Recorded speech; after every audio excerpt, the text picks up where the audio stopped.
Welcome back. The 6-month 2021 Atlantic hurricane season began today, Tuesday, the 1st of June. Fortunately, all is quiet in the Atlantic Ocean, Caribbean Sea and Gulf of Mexico, and there are no storms in sight for at least the next 5 days. That's according to the National Hurricane Center. As it has in several recent years, the season got a head start. Tropical Storm Anna formed on the 22nd of May, spinning harmlessly into the Atlantic for about 2 days before petering out. St. Lucia is preparing for the 2021 Atlantic hurricane season. Predictions from the major hurricane season forecasting centers are for above normal tropical cyclone activity. Director of St. Lucia's Met Services, Andre Joyer, says this year will be the 6th consecutive year with predicted above normal activity. The Colorado State University, in their April 2021 forecast, anticipate that there will be 17 named storms, of which 8 will develop into hurricanes, with 4 attaining major hurricane status. NOAA, the National Oceanic and Atmospheric Agency, predicts a 70% probability of above normal cyclone activity this year. They are expecting the formation of 13 to 20 named storms, of which 6 to 10 will become hurricanes, including 3 to 5 major hurricanes.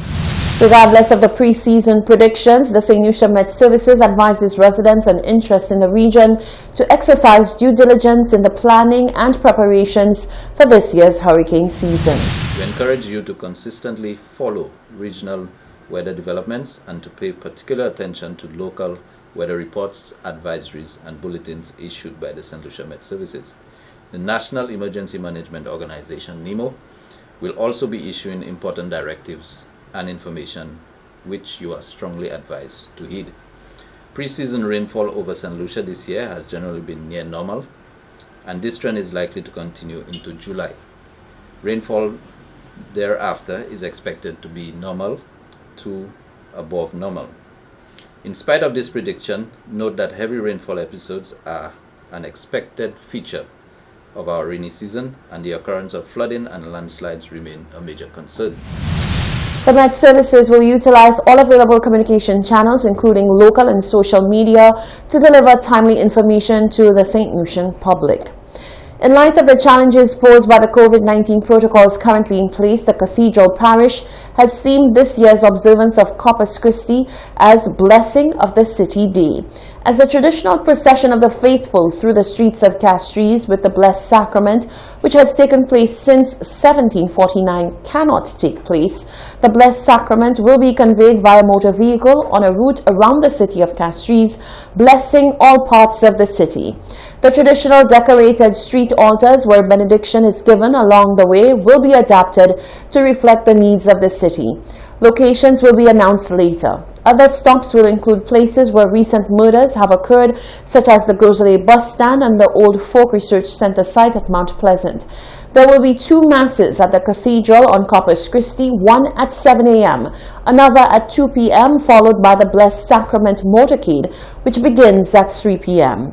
As the Blessed Sacrament Motorcade passes, Catholics have been invited to open the doors and windows of their homes to welcome the Eucharist Christ, to sprinkle their homes with holy water, and anoint their families with blessed oil. The Pontifical Mass and Motorcade will be streamed on Facebook and YouTube. In other news, a greater focus on mental health could be the key to addressing the ills in society. So says clinical mental health counselor Patrick Ferron. He contends that most of the problems faced by individuals are due to a break in social interactions, and these can have a significant impact on mental health. The debate on ways of addressing social ills has been had many times over, with a large majority of people agreeing that the approach must be an inclusive one, encompassing political leaders, better social programs, the family and church. But in a time when tremendous stress has been placed on everyone due to social isolation exacerbated by COVID-19, one man says that a focus on mental health may be what is needed to bridge the gap between the perpetrators of crime and the rest of society. Clinical mental health counselor Patrick Ferron appeared on this segment on Monday and shared his views on why he believes social interactions have a huge impact on one's mental health, a problem that, if fixed, could help fix society.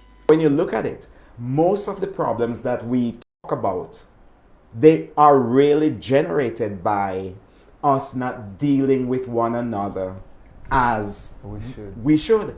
Yeah. And it starts even early in life. Let's say the child who is born and abandoned by the parents. One time there's a problem there. Immediately you have Yes, a child developing trust issues. Yes, A child believes that the world is not a safe place.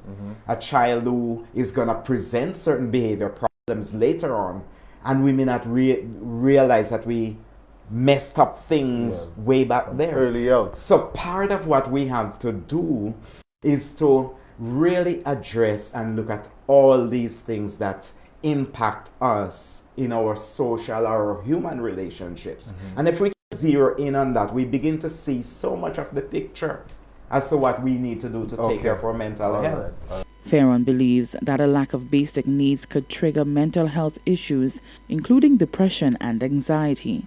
It could also lead to people rebelling out of frustration and not having the proper coping mechanisms.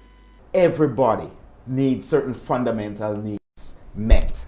Sleep, clothes, food, water, the basic physiological needs. On top of that, we need to have other needs such as our safety needs. We need to feel safe. Of course. We need to feel secure. We need to feel that, we're going to sleep now, it's going to be okay. We need to feel loved and we need to belong. All of these things. But if you look at it carefully, if the interaction in how we deal with one another, where parent to child, sibling to sibling, sibling to parent, how we deal with one another in the community, how we don't neglect and abandon and ostracize our racism and all those things that some other countries dealing with on a big scale. Unless we deal with these issues, we're gonna continually have the factors that feed into the disruption of mental wellness.